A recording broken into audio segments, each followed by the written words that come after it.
Parabole des noces. Matthieu chapitre 22. Jésus, prenant la parole, leur parla de nouveau en parabole et il dit: Le royaume des cieux est semblable à un roi qui fit des noces pour son fils. Il envoya ses serviteurs parler ceux qui étaient invités aux noces, mais ils ne voulurent pas venir. Il envoie encore d'autres serviteurs en disant: Dites aux conviés, voici, j'ai préparé mon festin. Mes bœufs et mes bêtes grasses sont tués pour être prêts. Venez aux noces. Mais sans s'inquiéter de l'invitation, ils s'en allèrent. Celui-ci à son champ, celui-là à son trafic. Et les autres se saisirent des serviteurs, les outragèrent et les tuèrent. Le roi fut irrité. Il envoya ses troupes, fit périr ses meurtriers et brûla leur ville. Alors il dit à ses serviteurs: Les noces sont prêtes, mais les conviés n'en étaient pas dignes. Alors, allez donc dans les carrefours et appelez aux noces tout ce que vous trouverez. Ses serviteurs allèrent dans les chemins, rassemblèrent tout ce qu'ils trouvaient, méchants et bons, et la salle des noces fut pleine de convives. Le roi entra pour voir ceux qui étaient à table, et il aperçut là un homme qui n'avait pas revêtu un habit de noces. Il lui dit: Mon ami, comment es-tu entré ici sans avoir un habit de noces? Cet homme eut la bouche fermée. Alors le roi dit aux serviteurs: Liez-lui les pieds et les mains, et jetez-le dans les ténèbres du dehors, où il y aura des pleurs et des grincements de dents. Car il y a beaucoup d'appelés, mais peu d'élus. Question captieuse proposée à Jésus sur le tribut à César, la résurrection, le plus grand commandement. De qui le Christ est-il fils? Verset 15. Alors les pharisiens allèrent se consulter sur les moyens de surprendre Jésus par ses propres paroles. Ils envoyèrent auprès de lui leurs disciples avec les Hérodiens, qui dirent: Maître, nous savons que tu es vrai et que tu enseignes la voie de Dieu selon la vérité, sans t'inquiéter de personne, car tu ne regardes pas à l'apparence des hommes. Dis-nous donc ce qu'il t'en semble. Est-il permis ou non de payer le tribut à César? Jésus, connaissant leur méchanceté, répondit: Pourquoi me tentez-vous, hypocrite? Montre-moi la monnaie avec laquelle on paie le tribut. Et ils lui présentèrent un denier. Il leur demanda: De qui sont cette effigie et cette inscription? De César, lui répondirent-ils. Alors il leur dit: Rendez donc à César ce qui est à César, et à Dieu ce qui est à Dieu. Étonnés de ce qu'ils entendaient, ils le quittèrent et s'en allèrent. Le même jour, les Sadducéens, qui disent qu'il n'y a point de résurrection, vinrent auprès de Jésus et lui firent cette question: Maître, Moïse a dit: Si quelqu'un meurt sans enfant, son frère épousera sa veuve et suscitera une postérité à son frère. Or, il y avait parmi nous 7 frères. Le premier se maria et mourut. Et comme il n'avait pas d'enfant, il laissa sa femme à son frère. Il en fut de même du second, puis du troisième jusqu'au 7e. Après eux tous, la femme mourut aussi. À la résurrection, duquel des 7 sera-t-elle donc la femme? Car tous l'ont eue.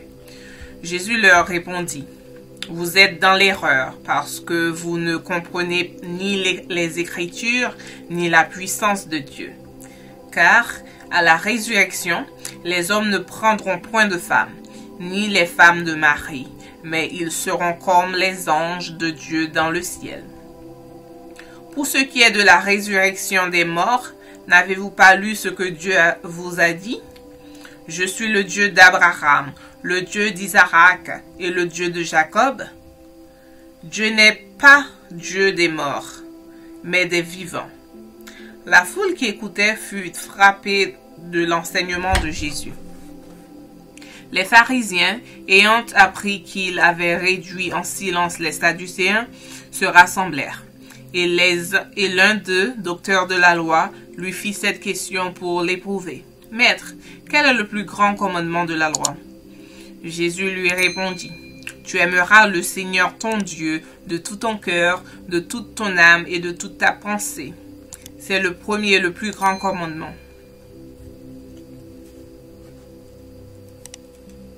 Et voici le second, qui lui est semblable. Tu aimeras ton prochain comme toi-même. De ces deux commandements dépendent toute la loi et les prophètes. » Comme les pharisiens étaient assemblés, Jésus les interrogea en disant, « Que pensez-vous du Christ?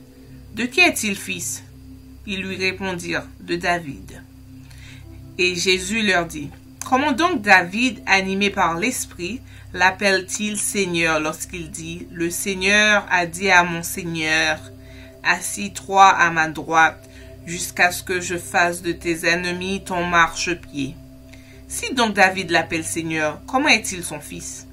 Nul ne peut lui répondre un mot. Et depuis ce jour, personne n'osa plus lui proposer des questions. Les scribes et les pharisiens censurés par Jésus. Matthieu chapitre 23. Alors, Jésus parla à la foule et à ses disciples, dit.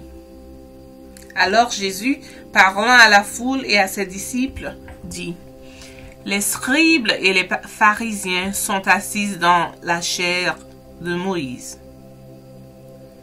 Faites donc et observez tout ce qu'ils vous disent, mais n'agissez pas selon leurs œuvres, car ils disent et ne font pas. Ils lient des fardeaux pesants et les mettent sur les épaules des hommes, mais ils ne veulent pas les remuer du doigt. Ils font toutes leurs actions pour être vus des hommes. Ainsi, ils portent de larges phylactères et ils ont de longues franges à leurs vêtements. Ils aiment la première place dans les festins et les premiers sièges dans les synagogues. Ils aiment à être salués dans les places publiques et à être appelés par les hommes Rabbi, Rabbi. Mais vous, ne vous faites pas appeler Rabbi, car un seul est votre maître, et vous êtes tous frères. Et n'appelez personne sur la terre votre Père, car un seul est votre Père, celui qui est dans les cieux. Ne vous faites pas appeler directeur, car un seul est votre directeur, le Christ. Le plus grand parmi vous sera votre serviteur. Quiconque s'élèvera sera abaissé, et quiconque s'abaissera sera élevé. Malheur à vous, scribes et pharisiens hypocrites, parce que vous fermez aux hommes le royaume des cieux. Vous n'y entrez pas vous-même, et vous n'y laissez pas entrer ceux qui veulent entrer. Malheur à vous, scribes et pharisiens hypocrites, parce que vous dévorez les maisons des veuves et que vous faites pour l'apparence de longues prières. À cause de cela, vous serez jugés plus sévèrement.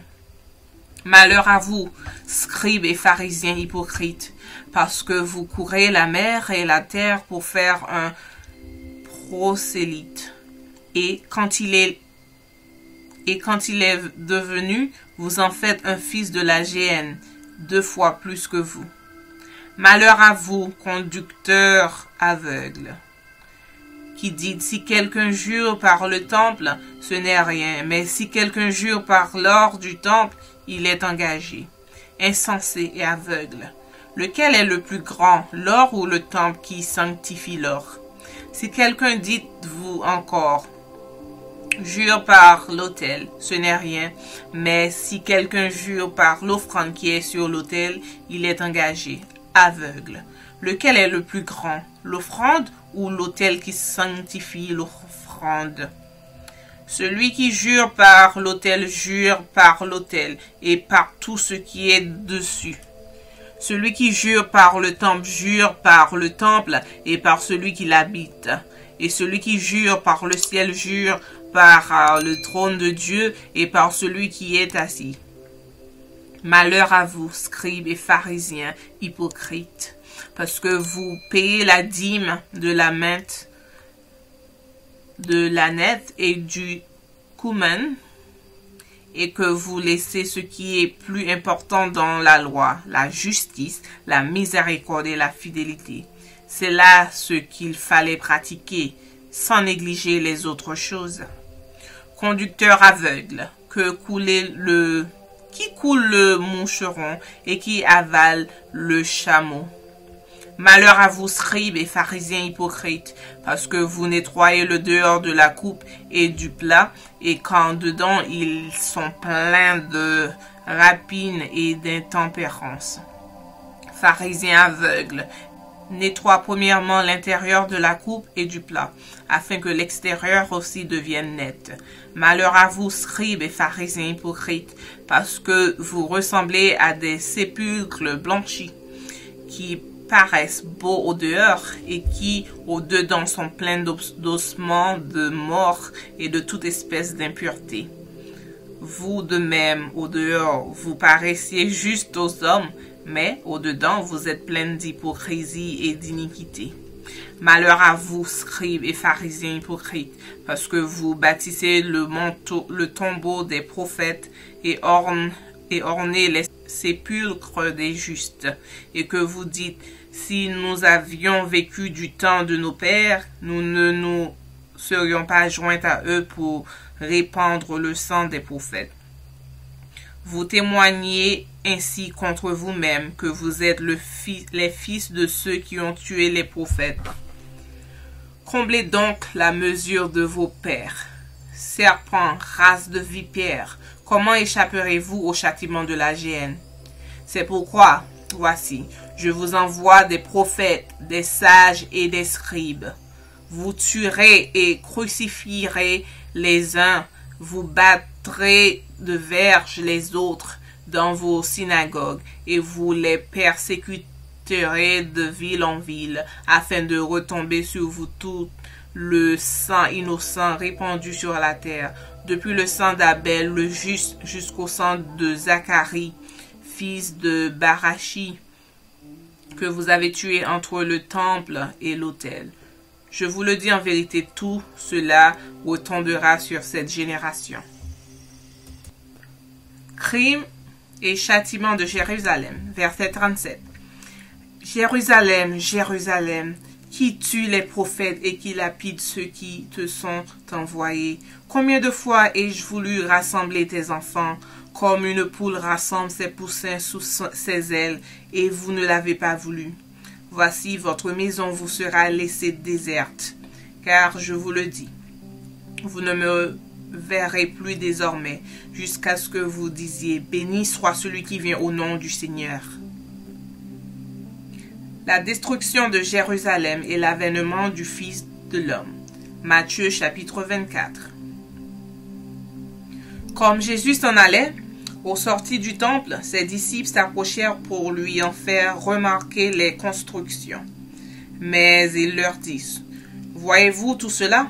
Je vous le dis en vérité, il ne restera pas ici pierre sur pierre qui ne soit renversée. » Il s'assit sur la montagne des Oliviers. Et les disciples vinrent en particulier lui faire cette question. « Dis-nous, quand cela arrivera-t-il?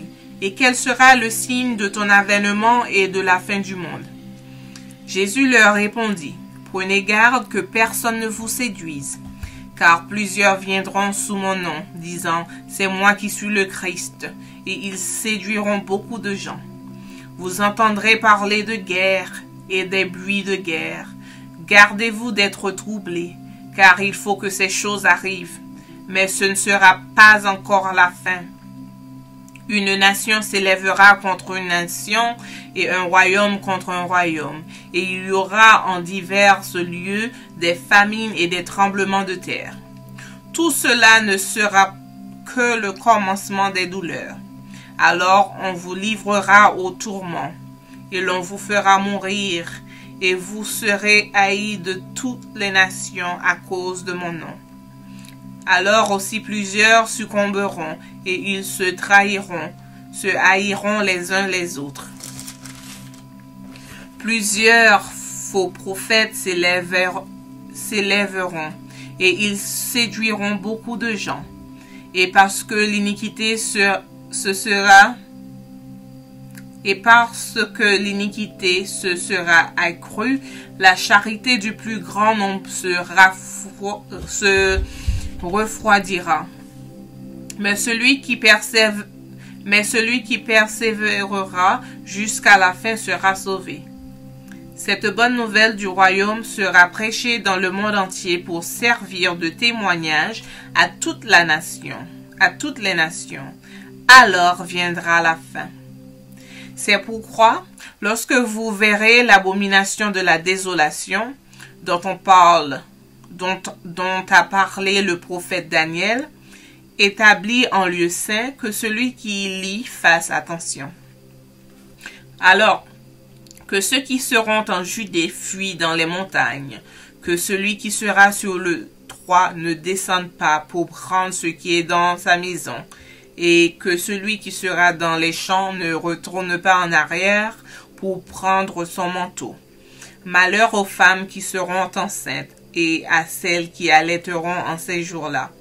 Priez pour que votre fuite n'arrive pas en hiver, ni un jour de sabbat.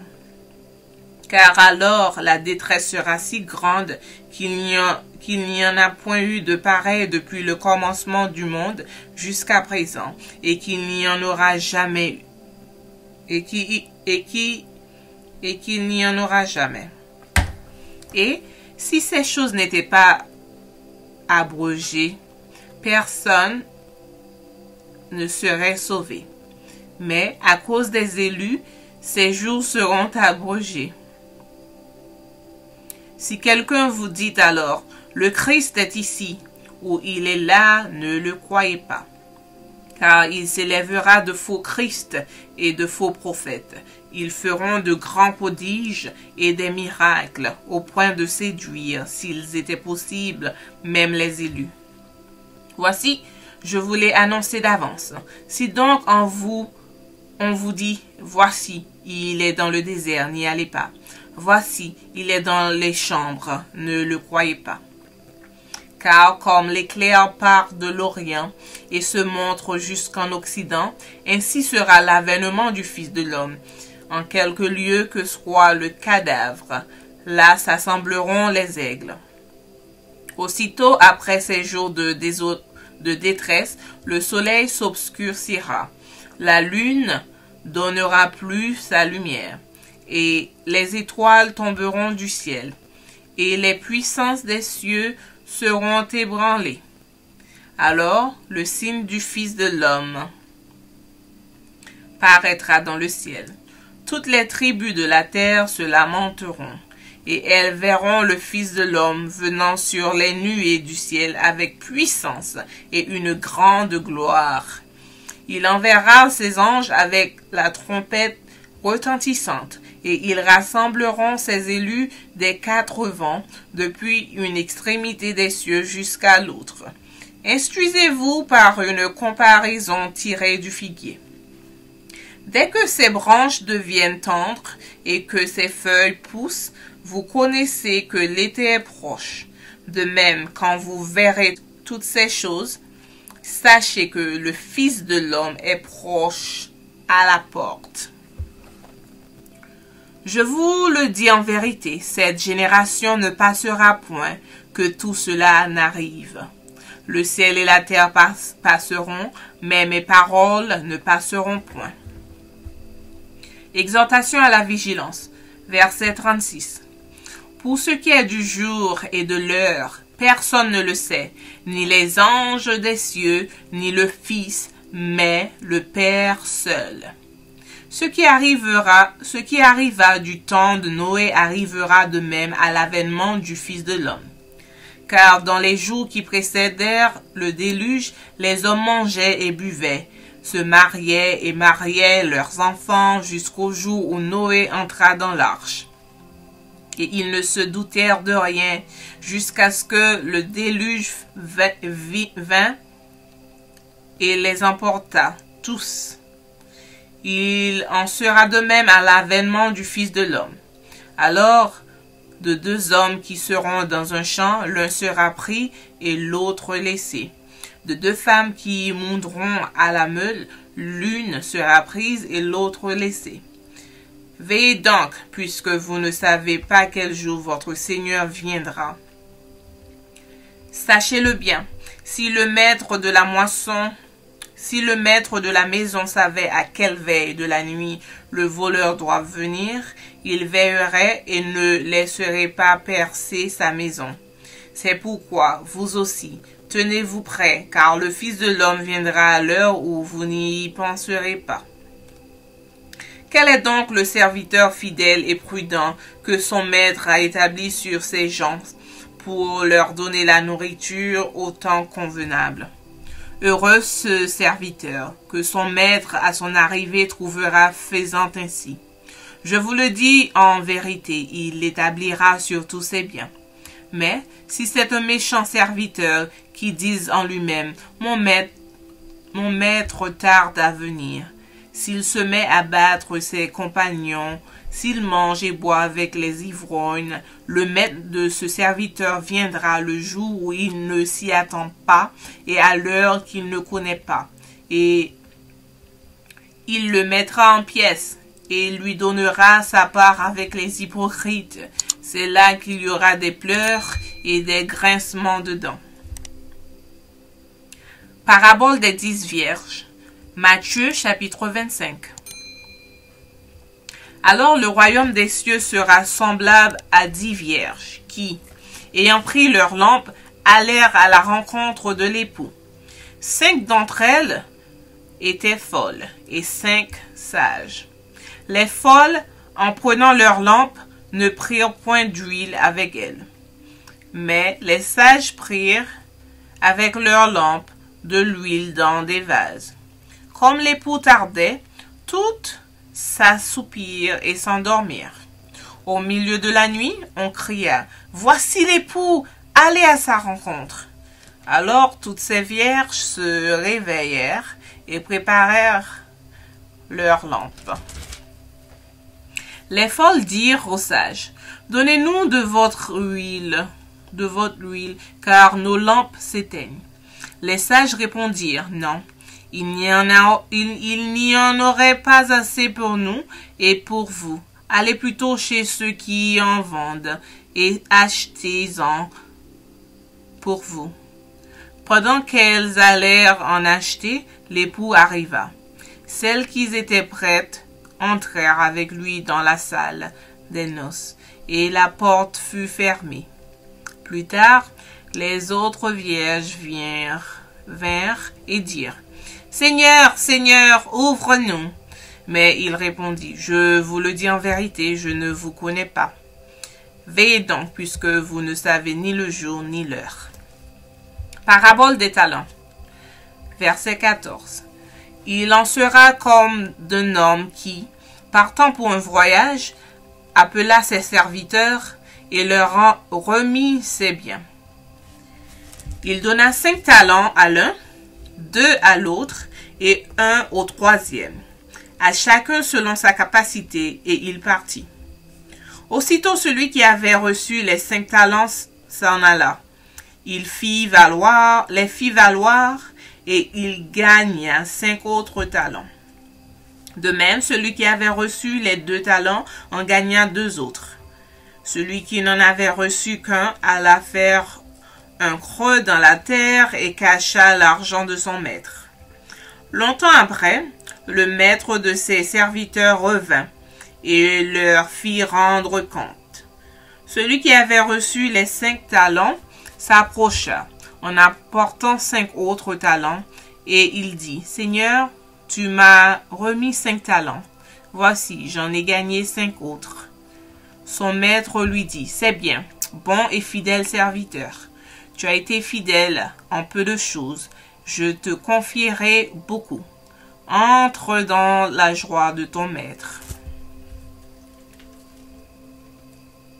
Celui qui avait reçu les 2 talents s'approcha aussi, et il dit, Seigneur, tu m'as remis 2 talents, voici j'en ai gagné 2 autres. Son maître lui dit, c'est bien, bon et fidèle serviteur, tu as été fidèle en peu de choses, je te confierai beaucoup. Entre dans la joie de ton maître. Celui qui n'avait reçu qu'un talent s'approcha ensuite et il dit, Seigneur, je savais que tu es un homme dur, qui moissonne où tu n'as pas semé et qui amasse où tu n'as pas vanné. J'ai eu peur et je suis allé cacher ton talent dans la terre. Voici, prends ce qui est à toi. Son maître lui répondit, Serviteur méchant et paresseux, tu savais que je moissonne où je n'ai pas semé et que j'amasse où je n'ai pas vanné. Il te fallait donc remettre mon argent au banquier et à mon retour, j'aurai retiré ce qui est à moi avec un intérêt. Ôtez-lui donc le talent et donnez-le à celui qui a les 10 talents. Car on donnera à celui qui a et il sera dans l'abondance. Mais à celui qui n'a pas, on ôtera même ce qu'il a. Et le serviteur inutile, jette-le dans les ténèbres du dehors, où il y aura des pleurs et des grincements de dents. Jugement des nations par le Fils de l'homme. Verset 31. Lorsque le Fils de l'homme viendra dans sa gloire avec tous les anges, il s'assiera sur le trône de sa gloire. Toutes les nations seront assemblées devant lui. Il séparera les uns d'avec les autres, comme le berger sépare les brebis d'avec les boucs.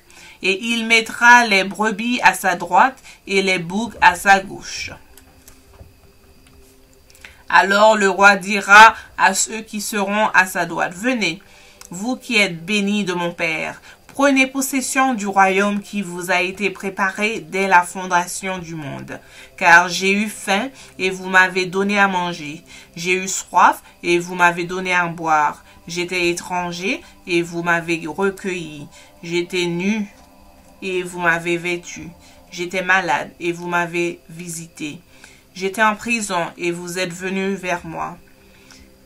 Les justes lui répondront, Seigneur, quand avons-nous vu avoir faim et t'avons-nous donné à manger? Ou avoir soif et t'avons-nous donné à boire? Quand avons-nous vu étranger et t'avons-nous recueilli? Ou nu et t'avons-nous vêtu? Quand avons-nous vu malade ou en prison et sommes-nous allés vers toi?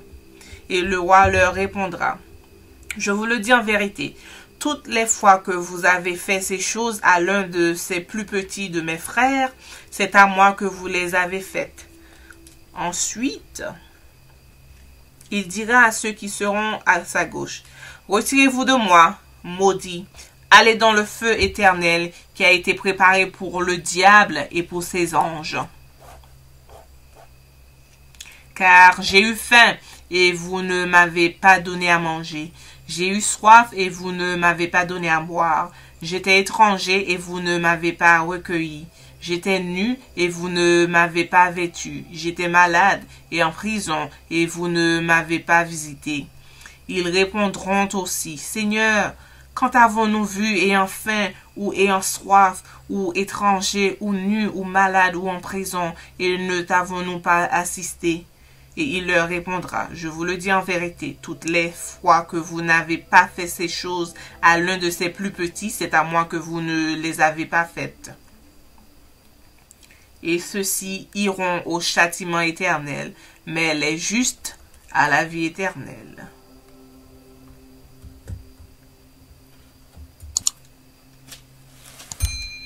Histoire de la Passion. Complot contre Jésus.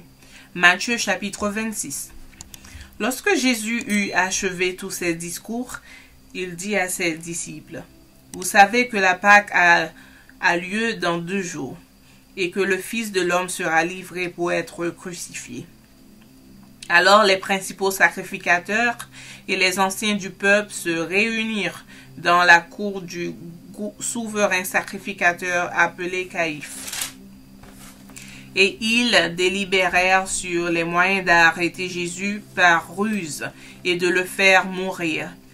Mais ils dirent que ce ne soit pas pendant la fête, afin qu'il n'y ait pas de tumulte parmi le peuple. Parfum répandu sur la tête de Jésus à Béthanie. Verset 6. Comme Jésus était à Béthanie, dans la maison de Simon le lépreux, une femme s'approcha de lui, tenant un vase d'albâtre qui renfermait un parfum de grand prix. Et, pendant qu'ils étaient à table, elle répandit le parfum sur sa tête. Les disciples, voyant cela, s'indignèrent et dirent: « À quoi bon cette perte? On aurait pu vendre ce parfum très cher et en donner le prix aux pauvres. » Jésus, s'en étant aperçu, leur dit: « Pourquoi faites-vous de la peine à cette femme? Elle a fait une bonne action à mon égard, car vous avez toujours des pauvres avec vous, mais vous ne m'avez pas toujours. En répandant ce parfum sur mon corps, elle l'a fait pour ma sépulture.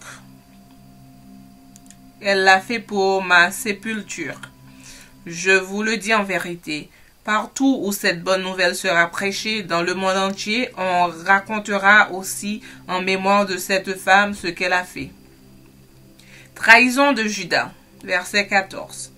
Alors l'un des 12, appelé Judas Iscariote, alla vers les principaux sacrificateurs et dit: « Que voulez-vous me donner, et je vous le livrerai. » Et ils lui payèrent 30 pièces d'argent.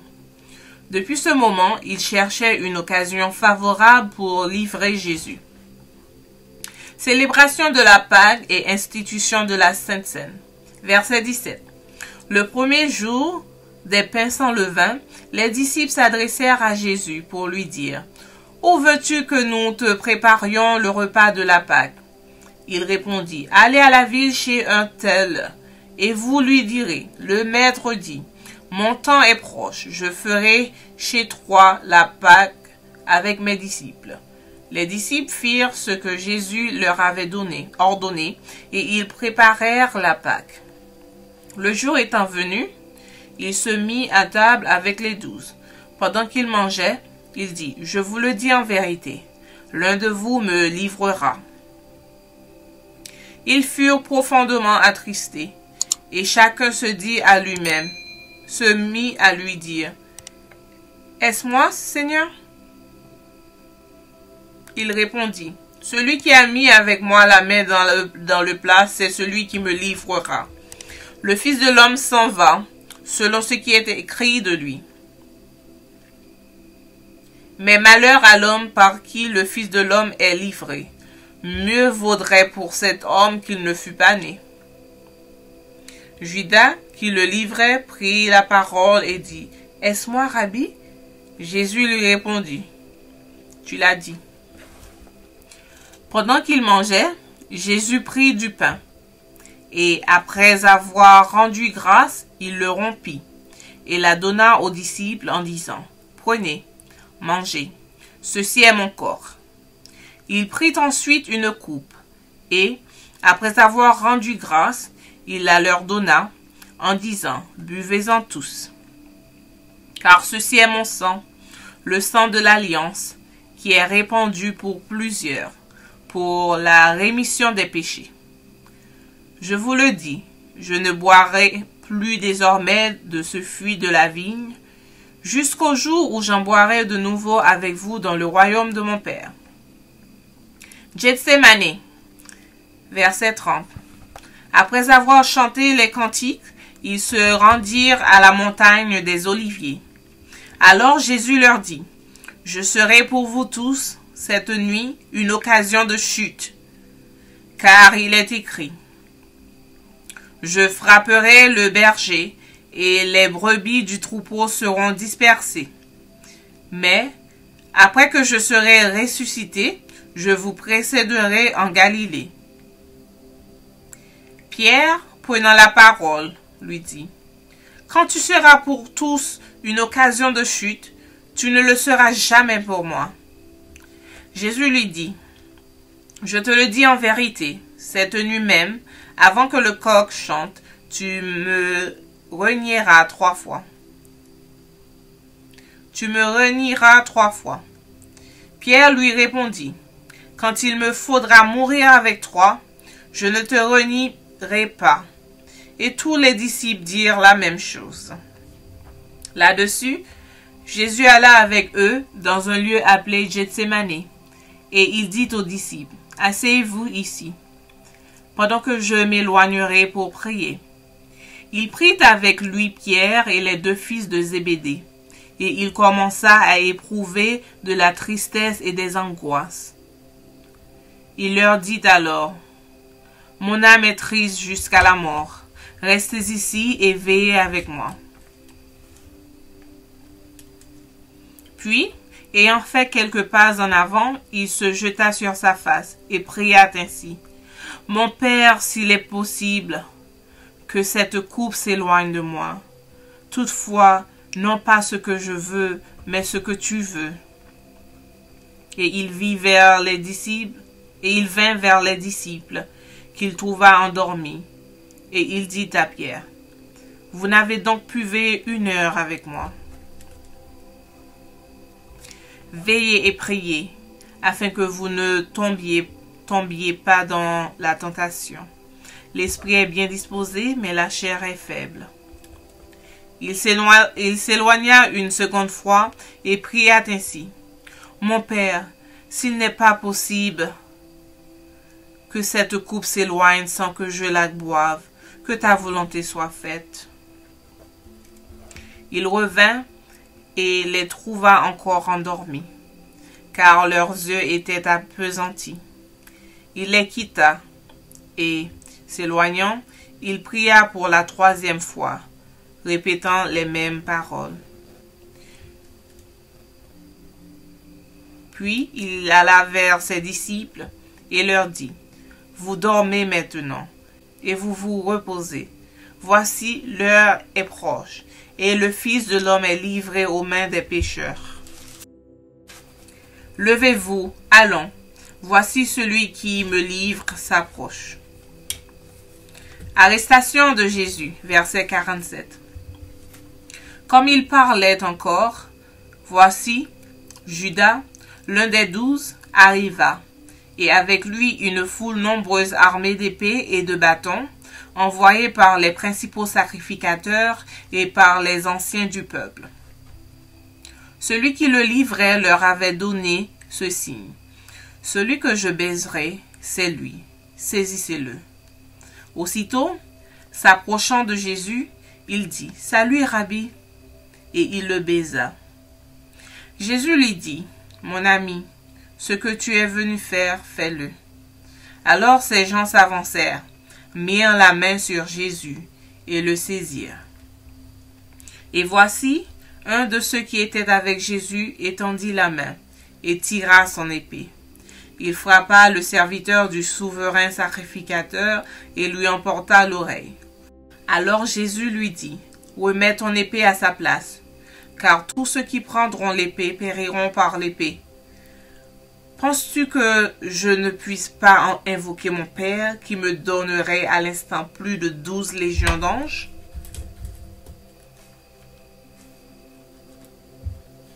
Comment donc s'accompliraient les Écritures d'après lesquelles ils doivent en être ainsi? En ce moment, Jésus dit à la foule, « Vous êtes venus comme après un brigand, avec des épées et des bâtons pour vous emparer de moi. J'étais tous les jours assis parmi vous, enseignant dans le temple, et vous ne m'avez pas saisi.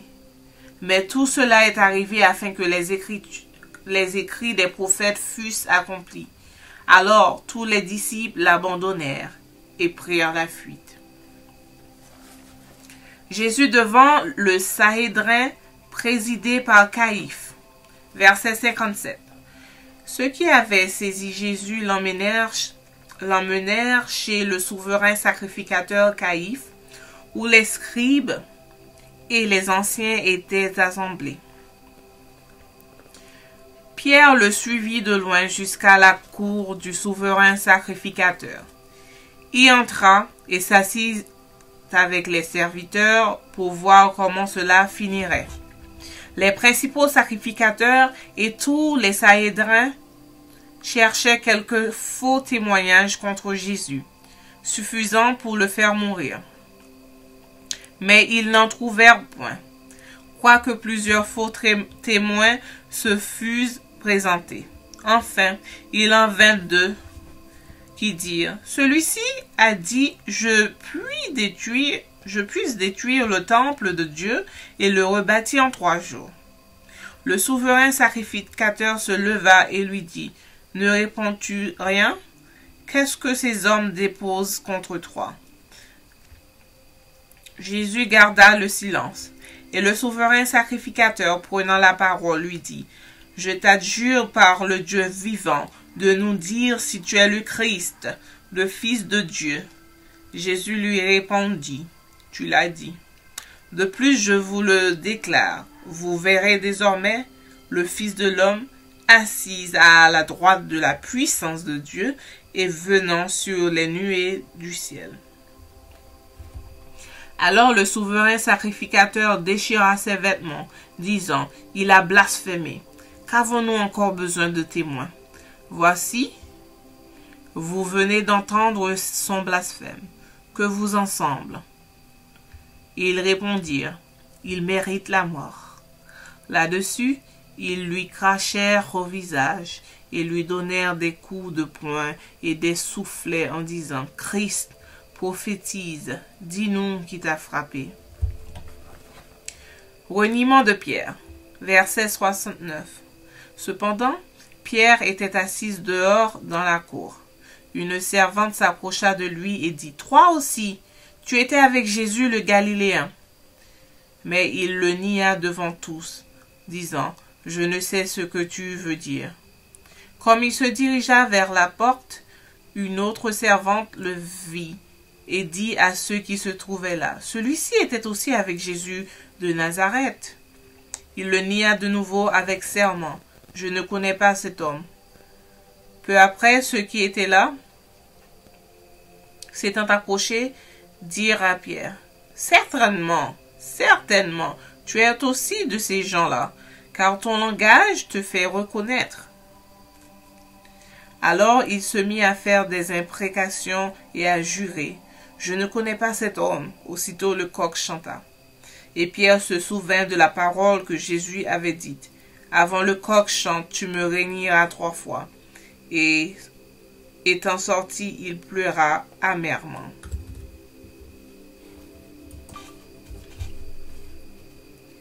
Condamnation. Matthieu chapitre 27. Dès que le matin fut venu, tous les principaux sacrificateurs et les anciens du peuple tirent conseil contre Jésus pour le faire mourir.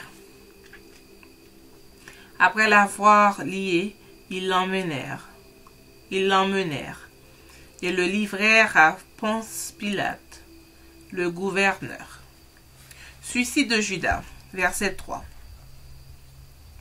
Alors Judas, qui l'avait livré, voyant qu'il était condamné, se repentit et rapporta les 30 pièces d'argent aux principaux sacrificateurs et aux anciens, en disant, « J'ai péché, en livrant le sang innocent. »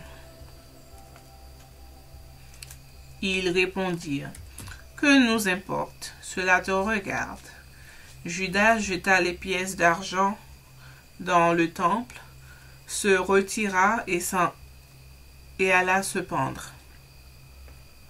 Les principaux sacrificateurs les ramassèrent et dirent, « Il n'est pas permis que de les mettre dans le trésor sacré, puisque c'est le prix du sang. » Et après en avoir délibéré, ils achetèrent avec cet argent le champ du potier pour la sépulture des étrangers. C'est pourquoi ce champ a été appelé champ de sang jusqu'à ce jour. Alors s'accomplit ce qui avait été annoncé par Jérémie, le prophète. Ils ont pris les 30 pièces d'argent, la valeur de celui qui a été estimé, qu'on a estimé de la part des enfants d'Israël, et ils les ont donnés pour le champ du potier, comme le Seigneur me l'avait ordonné. Jésus devant Pilate, gouverneur romain. Verset 11. Jésus comparut devant le gouverneur. Le gouverneur l'interrogea en ces termes. « Es-tu le roi des Juifs ?» Jésus lui répondit. « Tu le dis. » Mais il ne répondit rien aux accusations des principaux sacrificateurs et des anciens. Alors Pilate lui dit, « N'entends-tu pas de combien de choses il t'accuse ?» Et Jésus ne lui donna de réponse sur aucune parole, ce qui étonna beaucoup le gouverneur. Sentence de mort confirmée. Verset 15. À chaque fête, le gouverneur avait coutume de relâcher un prisonnier, celui que demandait la foule. Ils avaient alors un prisonnier fameux nommé Barabbas.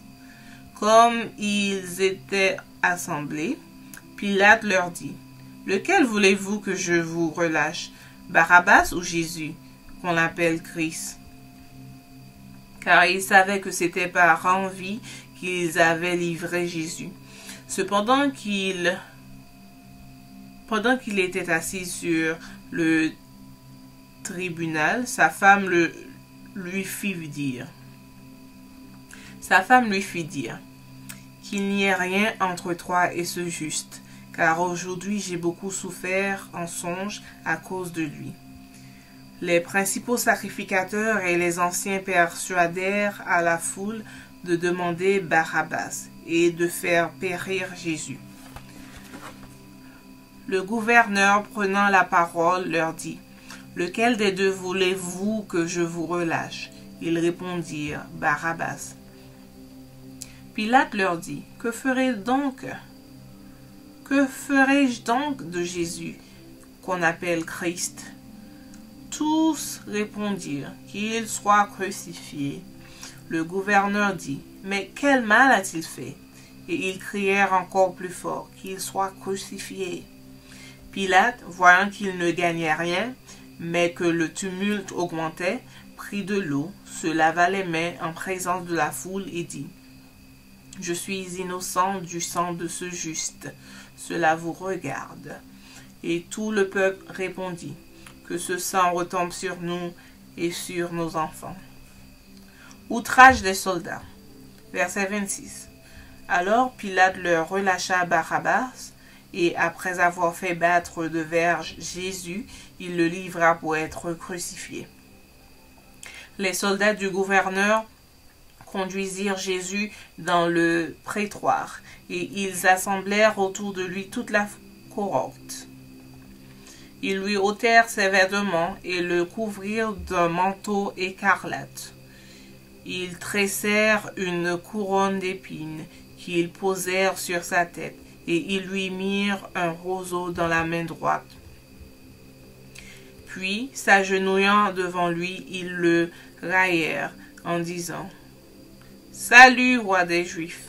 Et ils crachaient contre lui, prenaient le roseau, le frappaient sur sa tête.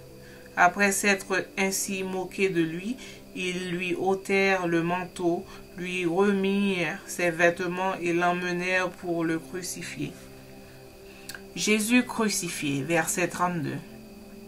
Lorsqu'ils sortirent, ils rencontrèrent un homme de Cyrène, appelé Simon, et ils le forcèrent à porter la croix de Jésus. Arrivé au lieu nommé Golgotha, ce qui signifie lieu du crâne, ils lui donnèrent à boire du vin mêlé de fiel, mais quand il l'eut goûté, il ne voulut pas boire. Après l'avoir crucifié, ils se partagèrent ses vêtements, en tirant au sort, afin que s'accomplisse ce qui avait été annoncé par le prophète. Ils se sont partagés mes vêtements, et ils ont tiré au sort ma tunique. Puis ils s'assirent et le gardèrent. Pour indiquer le sujet de sa condamnation, on écrivit au-dessus de sa tête: celui-ci est Jésus, le roi des Juifs. Avec lui furent crucifiés deux brigands, l'un à sa droite et l'autre à sa gauche. Les passants l'injuriaient et secouaient sa tête, en disant: toi qui détruis le temple et qui le rebâtis en 3 jours, sauve-toi toi-même. Si tu es le Fils de Dieu, descends de la croix. Les principaux sacrificateurs avec les scribes et les anciens se moquaient aussi de lui et disaient: il a sauvé les autres et il ne peut se sauver lui-même. Si les rois d'Israël, qu'il descende de la croix et nous croirons en lui. Il s'est confié en Dieu. Que Dieu le délivre maintenant s'il l'aime, car il a dit: je suis fils de Dieu. Les brigands crucifiés avec lui l'insultaient de la même manière. Depuis la 6e heure jusqu'à la 9e, il y eut des ténèbres sur toute la terre. Et vers la 9e heure, Jésus s'écria d'une voix forte: Élie, Élie, lama sabachthani, c'est-à-dire: mon Dieu, pourquoi m'as-tu abandonné? Quelques-uns de ceux qui étaient là, l'ayant entendu dire: il appelle Élie. Et aussitôt l'un d'eux courut prendre une éponge qu'il remplit de vinaigre, et l'ayant fixée à un roseau, il lui donna à boire. Mais les autres disaient: laisse, voyons si Élie viendra le sauver. Jésus poussa de nouveau un grand cri et rendit l'esprit. Et voici, le voile du temple se déchira en deux, depuis le haut jusqu'en bas. La terre trembla, les rochers se fondirent. Les sépulcres s'ouvrent, et plusieurs corps des saints qui étaient morts ressuscitèrent. Étant sortis des sépulcres après la résurrection de Jésus, ils entrèrent dans la ville sainte et apparurent à un grand nombre de personnes. Le centenier et ceux qui étaient avec lui pour garder Jésus, ayant vu le tremblement de terre et ce qui venait d'arriver, furent saisis d'une grande frayeur et dirent: assurément, cet homme était fils de Dieu. Il y avait là plusieurs femmes qui regardaient de loin, qui avaient accompagné Jésus depuis la Galilée pour le servir. Parmi elles étaient Marie de Magdala, Marie, mère de Jacques et de Joseph, et la mère des fils de Zébédée. Le corps de Jésus mis dans un sépulcre. Verset 57. Le soir étant venu, arriva un homme riche d'Arimathée, nommé Joseph, lequel était aussi disciple de Jésus. Il se rendit vers Pilate et demanda le corps de Jésus. Et Pilate ordonna de le remettre. Joseph prit le corps, l'enveloppa d'un linceau blanc et le déposa dans un sépulcre neuf qu'il s'était fait tailler dans le roc. Puis il roula une grande pierre à l'entrée du sépulcre et s'en alla. Marie de Magdala et l'autre Marie étaient là, assises vis-à-vis du sépulcre. La garde auprès du sépulcre. Verset 62. Le lendemain, qui était le jour après la préparation, les principaux sacrificateurs et les pharisiens allèrent ensemble auprès de Pilate et dirent: Seigneur, nous nous souvenons que cet imposteur a dit, quand il vivait encore, après 3 jours je ressusciterai.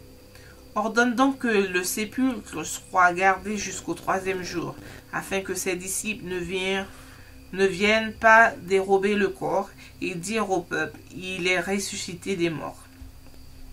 Cette dernière imposture serait pire que la première. Pilate leur dit, vous avez une garde, allez, gardez-le comme vous l'entendrez. Ils s'en allèrent et s'assurèrent du sépulcre au moyen de la garde, après avoir scellé la pierre. Résurrection de Jésus-Christ. Matthieu chapitre 28. Après le sabbat, à l'aube du premier jour de la semaine, Marie de Magdala et l'autre Marie allèrent voir le sépulcre. Et voici, il y eut un grand tremblement de terre, car un ange du Seigneur descendit du ciel, vint rouler la pierre et s'assit dessus. Son aspect était comme l'éclair, et son vêtement blanc comme la neige. Les gardes tremblèrent de peur, et devinrent comme morts. Mais l'ange prit la parole et dit aux femmes, « Pour vous, ne craignez pas, car je sais que vous cherchez Jésus qui a été crucifié. Il n'est point ici, il est ressuscité, comme il l'avait dit. Venez, voyez le lieu où il était couché, et allez promptement dire à ses disciples qu'il est ressuscité des morts. Et voici, il vous précède en Galilée. C'est là que vous le verrez. Voici, je vous l'ai dit. » Elles s'éloignèrent promptement du sépulcre avec crainte et avec une grande joie, et elles coururent porter la bonne nouvelle aux disciples. Et voici, Jésus vint à leur rencontre et dit, « Je vous salue. » Elles s'approchèrent pour saisir ses pieds, et elles se prosternèrent devant lui. Alors Jésus leur dit, « Ne craignez pas, allez dire à mes frères de se rendre en Galilée. C'est là qu'ils me verront. » Pendant qu'elles étaient en chemin, quelques hommes de la garde entrèrent dans la ville et annoncèrent aux principaux sacrificateurs tout ce qui était arrivé. Ceux-ci, après s'être rassemblés avec les anciens et avoir tenu conseil, donnèrent aux soldats une forte somme d'argent, en disant, « Dites, ses disciples sont venus de nuit le dérober, pendant que nous dormions.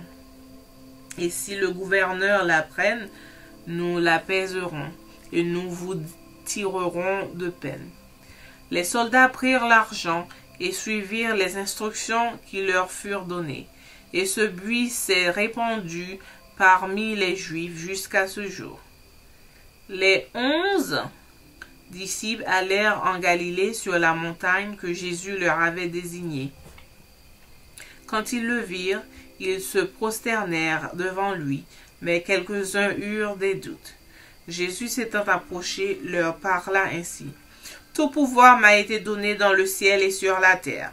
Allez, faites de toutes les nations des disciples, les baptisant au nom du Père, du Fils et du Saint-Esprit, et enseigne-leur à observer tout ce que je vous ai prescrit. Et voici, je suis avec vous tous les jours jusqu'à la fin du monde. »